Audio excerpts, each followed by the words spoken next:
Some time ago, it must have been like a few weeks ago, I was on my way to work, having my playlist, my huge playlist in shuffle, and this one High Flying Birds song came up.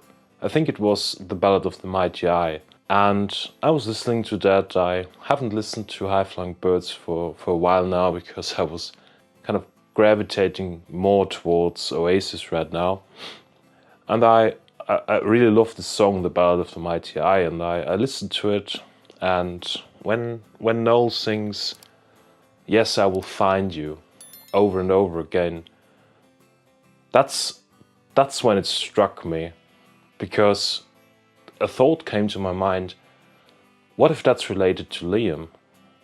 What if that's related to Oasis? Now that's a wild guess at this point, but then I started to listen to all of the High Flying Birds albums multiple times over and over again, with this very thought in my mind.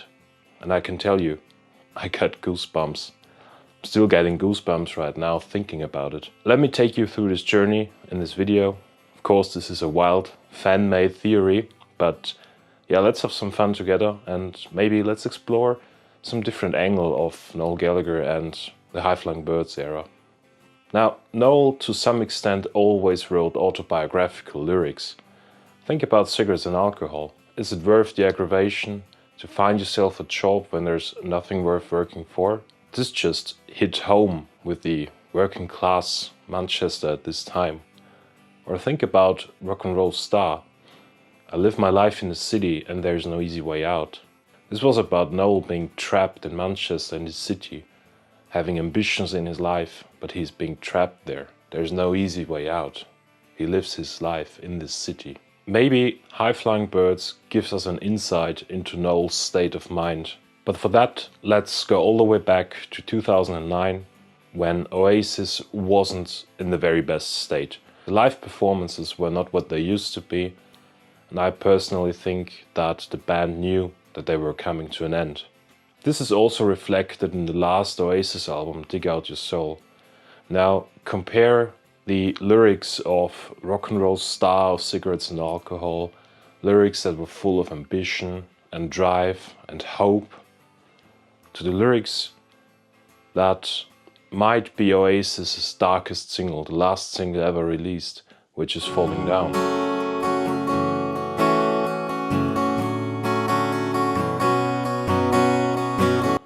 Time to kiss the world goodbye. It's falling down on all that I've ever known. This is a heartbreaking way for Noel to say goodbye to the band, to say goodbye to the life, to all that Noel's ever known at this point, which is being in Oasis. Catch the wheel that breaks the butterfly. I cried the rain that fills the ocean wide. Now this is tragic. Maybe it's a metaphor for Noel's relationship with Liam getting broken into pieces. And maybe this wheel is something that's out of their hands at this point. Maybe Noel doesn't want that to happen, but nobody can stop it. That's what makes him sad. That's what makes him cry. That's, as a matter of fact, what makes him cry so much that he could fill the ocean with his tears. Now, Falling Down being the last Oasis single, and this very single for me represents the downfall of Oasis and the start of something new, the start of High Flying Birds. Oasis are no longer at this point. Noel starts out with his first solo album, self-titled High Flying Birds. What if this album is not the start of something new, but the continuation of the story? Have you ever thought about that?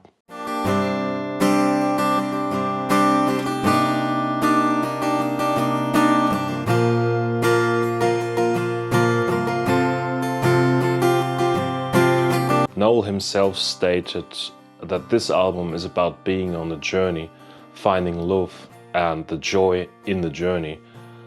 Yes, that's true, but if we have a look at the track listing, disregarding the lyrics at the moment, while also having in our minds that Noel is slowly starting to process everything that happened within the last years of Oasis, I think we're going to see that album through different eyes. Titles like Everybody's on the Run, Dream On, The Death of You and Me, Broken Arrow, What a Life, and Stranded on the Wrong Beach fit just so well into this picture and into this narrative. Now, Everybody's on the Run was in the making when Oasis was still in existence. We can hear Noel playing some early versions of Everybody's on the Run during sound checks of the last Oasis tour, Dig Out Your Soul tour. And in that early versions of the song, Noel hadn't quite figured out the chorus yet, and instead of Everybody's on the Run multiple times, he sang Someone's Always on the Run, Everybody's on the Run. Maybe that someone was Noel himself at this point, and if Noel himself left Oasis, everybody would be on the run as well. Willingly or unwillingly, everybody would be on the run from their past. And maybe this one passage in the lyrics, you've been drifting and stealing, trying to walk in my shoes, but they don't belong to you. You know they don't. If you can't find the meaning, sing to yourself and hold on. Maybe that's some foreshadowing that Liam would also be going his own way, successfully or unsuccessfully, while also playing Oasis songs at some point in time, trying to walk in Noel's shoes. And Liam himself would never be able to find the true meaning behind these lyrics, because these songs were not Liam's songs. These songs belong to Noel. These songs belong to Oasis. And in the end, they're Oasis songs, and Oasis isn't Oasis without Noel. And the passage "you've been drifting and stealing" means that Liam would be simply stealing, walking in other people's shoes, when not performing under the name Oasis. Dream On is just another example that represents Noel's state of mind at that time.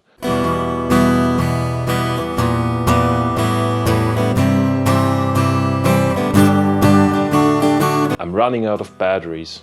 I'm hanging from the ladder. Noel's just exhausted at this point, making his own album, publishing it with his own label, doing all the work himself, having to record and sing everything himself, not knowing if this is going to work out or not. For the first time ever, he's a true solo artist at this time. But then he continues in Dream On, but shit don't matter at all.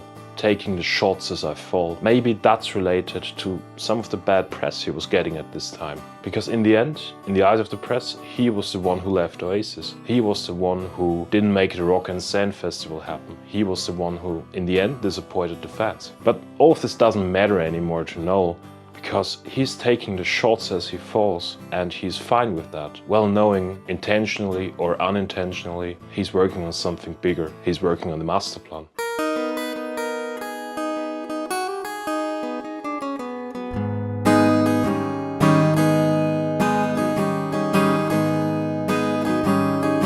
In The Death of You and Me, this one's just so obvious. I mean, why didn't I think, or why didn't we think of that much sooner? Like, take the lyric, for example, the sunshine is followed by thunder. Maybe all the sunshine Noel expected after this violent breakup of Oasis is quickly followed by doubt. Is this the right thing to do? Am I going to make it as a solo artist?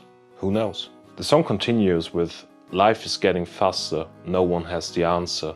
I try to face the date on in a new way, because every man's a puzzle. No one, not even Noel himself, has found the answer if this is the right thing to do. He tries new ways to face life, but seems to find a challenge in that, because every man's a puzzle, also himself. Maybe he himself hasn't quite figured it out, maybe he himself has lost connection to himself. And in this fictional context, the title of the song is just so telling.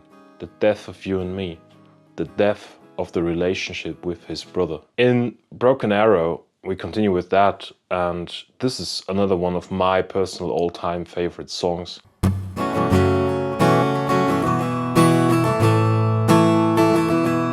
It's a fantastic love song, Broken Arrow, but if we see it in that altered context, it's also pretty telling of Noel's state of mind at this point in time. Noel sings, when I'm lost and I'm lonely, that's not gonna ease my troubled mind. Maybe Noel himself is lost and lonely at this point in his life, having a troubled mind, not knowing how to resolve it. In the end, he just wants to find peace. Peace on the right side, peace on the good side of things, peace on the side of the angels. This narrative continues in What a Life, and it just fits so well. Noel sings, you never know what you might find over the sunset on the horizon. It may be a dream, but it tastes like poison. Noel has started a new life right now, but he's not quite sure, he doesn't know what to find throughout this journey. Then it may be a dream, his dream. Maybe his dream at that time that came true. But then he continues to still have self-doubt over it, if that would have been the right decision to take in his life. Hence the lyric, but it tastes all like poison. In Stranded on the Wrong Beach, the chorus goes, "It's a long journey, baby, and where it's gonna take me just depends of the weight of my load. Oh no." It's a long journey to fix his life, and maybe a long journey until he's gonna reunite with his brother. Maybe a first hint. Noel has got an immense load on his shoulder. He doesn't want that. That's because he also sings "Oh no" over and over again. Stranded on the wrong beach, come and rescue me. He's stranded on the wrong beach. Is his solo career and high-flying birds not the life and career he wanted after all? He seems to can't get out of it himself and needs someone to rescue him. In all honesty, the theme of this album, the constant reminder about being on the journey, just fits so well into Noel's life at this time. He also wanted to get away. He also wanted to be on the journey. Maybe that's also one of the reasons this album in particular was partly recorded in Los Angeles, far away from the UK. Now, after hearing this album front to back now for a few times with this new thought in my mind, I have to say this album is pretty downbeat and sometimes pretty sad and tragic.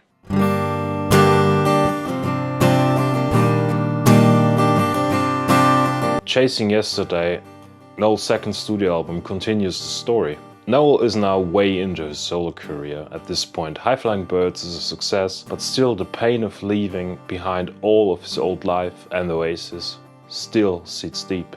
And this is also reflected by this album, in my opinion. Tracks like The Dying of the Light, while the song remains the same, You Know We Can't Go Back and The Ballad of the Mighty Eye fit well into this alternative narrative. The Dying of the Light was written at the time of the first album, I think. At least there were some leaks on the song on YouTube when it still was called It Makes Me Wanna Cry, I think in around 2012. But it also fits well on Chasing Yesterday, looking at it with this new perspective. Noel is lost at this point. He is on a train that is bound for nowhere, with all the years that he's misspent behind him. As well as the cold against his shoulder, it lasts forever and it makes him wanna cry. Maybe a nod to the hard reality of running away from a warm and cozy life where everything is familiar and one might have been used to. I think on Chasing Yesterday, the most intense song lyrically and also musically is While the Song Remains the Same. And it gets even more meaningful in this new context with this new perspective. The lyrics go, "It's a shame how our memory fades to grey. We let love get lost in anger, chasing yesterday." All the good memories that Noel had in Oasis. I mean, Oasis wasn't that bad all the time after all. Those memories are slowly fading. And now Noel turns desperate and angry because he finds himself constantly chasing yesterday, chasing the past. Find me a place where the sun shines through the rain. Find me the pleasure in the pain. While the song remains the same, let it go on and on and on. Maybe Noel is directly talking to Liam here, because Liam alone, or maybe Liam together with this part of his family, can find him that place, can find him this pleasure in the pain. While the song, well, all the Oasis songs stay the same, of course. These songs have a legacy of their own, and they can go on and on and on. In While the Song Remains the Same, Noel continues, "Take me back to the town where I was born, 'cause I'm tired of being a stranger and I'm miles from home." These lyrics are pretty obvious in my opinion. Noel wants to go home, home to his family, to his brothers, to his nephews. Take me back to the town where I was born. He wants to go back to Manchester.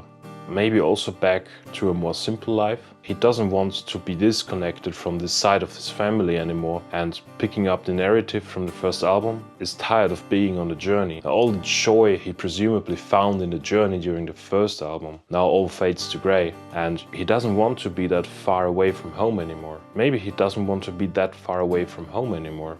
Maybe he wants to be closer to his family, especially his brother. "We can walk the streets of my life while they still remain," Noel continues in While the Song Remains the Same. He knows his current life will be coming to an end at some point in time in the future. And Noel really desires to reconnect with Liam and all of his other families so much so that he even considers letting them into his current life, so that for a brief moment in time, they can walk the streets together, being a family again. Now we leave while the song remains the same and go straight into You Know We Can't Go Back. It's a pretty nice love song in my opinion. The interesting bit here is the title, You Know We Can't Go Back. Following up while the song remains the same, that deep desire of going back to his old life. He realizes that no, there is no way back. But since this song is a bit more upbeat in the melody, maybe that's also a good thing, because there's a future ahead where Noel doesn't have to look back after all, and the future, however it may be, holds something new, something better than his old life. So he knows he can't go back, he knows they can't go back, but do they really have to go back? Let's pick up the Ballad of the Mighty Eye. In this very fictional context here, I do believe that this song is about him and Liam. I followed you down to the end of the world to wait outside your window. In the heat of the rain, I will call your name, but you just passed me by. Maybe that's about the disconnect between him and Liam at this point in time. Alone on the beach of my own out of reach, and you just passed me by. Noel is still stranded on this wrong beach, out of reach for everyone else, mentally, including Liam. This song has a constant theme running of finding that someone. Maybe Noel realizes that at this point he needs to find his brother. He needs his brother and he's trying his hardest to get closer and closer to him. Wrapping up Chasing Yesterday, all in all again, this album, while also being a musical masterpiece, has got a very sad and downbeat tone to it. A continuation of a story and a narrative from the first album, with some parts of Chasing Yesterday being darker than the first album.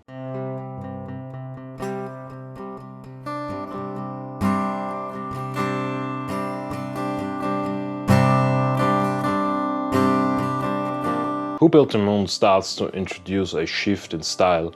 All the melancholic feel of the first two albums seem to be gone or slowly disappearing. All in all, this is musically a very upbeat album. Noel's even released the happiest song he ever wrote with Holy Mountain, and this is kind of after Fort Knox, the opener of this album. But other songs demonstrate some change also in Noel's life compared to the first two albums. And these songs for me would be It's a Beautiful World and Be Careful What You Wish For. It's a Beautiful World. This is a song about a beautiful world, but also about the end of the world. How can that possibly fit together well? Maybe Noel already predicts that he's going to reconnect with a new, more beautiful world. Maybe even a new, more beautiful version of himself. Maybe even his brother after all this time. In my opinion, the melody on that one is full of positive hope. Something that was missing in the first two albums. Also Charlotte, who speaks French, announcing the end of the world during this song in the break. This just fits also so well into this picture. It's a beautiful world ahead, but also the end of the world, the end of Noel's current life. We continue the story in Be Careful What You Wish For. Be careful what you wish for, well, that's in the title, isn't it? Noel wishes for his old life to return, and I think he's already in the process of achieving that. But again, also here, some self-doubt remains about if that's the right thing to do or not. And that would be a constant thought in Noel's life at this point. Be careful what you wish for. Maybe the day will never come. Or maybe it will. There are some more lyrical clues in Who Built the Moon, but that's for you to find out then. Overall, this album is upbeat, full of hope and a shift in musical style compared to the first two albums. Maybe Noel at this point in time has already somehow found a connection to this other half of his family. Again, who knows? Council Skies is the closing chapter to High Flying Birds. Trying to find a world that's been and gone is such a beautiful song, and it's one last hint to Noel's state of mind, that he is on the search for that world that is no longer. A world where he has a healthy relationship with his brother and can finally go back to the side of the stage in Oasis doing lead guitar and the odd backing vocal.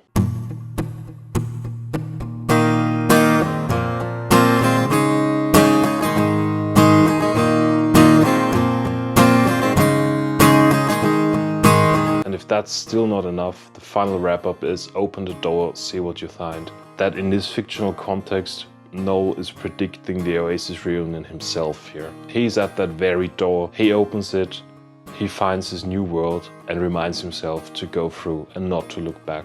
Looking at the whole journey from Falling Down, the last Oasis single, to the High Flying Birds album, over Chasing Yesterday, Who Built the Moon and Council Skies, I think that we can get a really good insight into Noel's state of mind at these different and sometimes difficult times in his life. High Flying Birds is about being on the journey and constantly doubting oneself, if that's the right move or not, if that's going to work out or not. Chasing Yesterday is about starting to understand that he wants to have a different life again. A very hard realization for him. Who Built the Moon is about realizing that there's a new world waiting, and Council Skies, the final chapter, is about going through with it, going through that door to a happier life. Maybe Noel has predicted the Oasis reunion himself multiple times already in High Flying Birds, and maybe no one of us has realized it. Maybe it was all there, just like a puzzle. I mean, just look at how happy Noel currently is on stage and compare that to how grumpy he sometimes looked during High Flying Birds. And maybe, just maybe, High Flying Birds is actually part of the Masterplan. High Flying Birds is just a chapter in that big Masterplan leading to the Oasis reunion. And of course, that's a wild fan-made theory, but maybe there's a bit of truth in it after all. And I hope you enjoyed this video. And thanks a lot for watching. If you enjoy my content, feel free to subscribe, like, and leave a comment down below. I'm always happy to have a discussion with you guys, and that would help me out a ton. And I will see you in the next one. Cheers.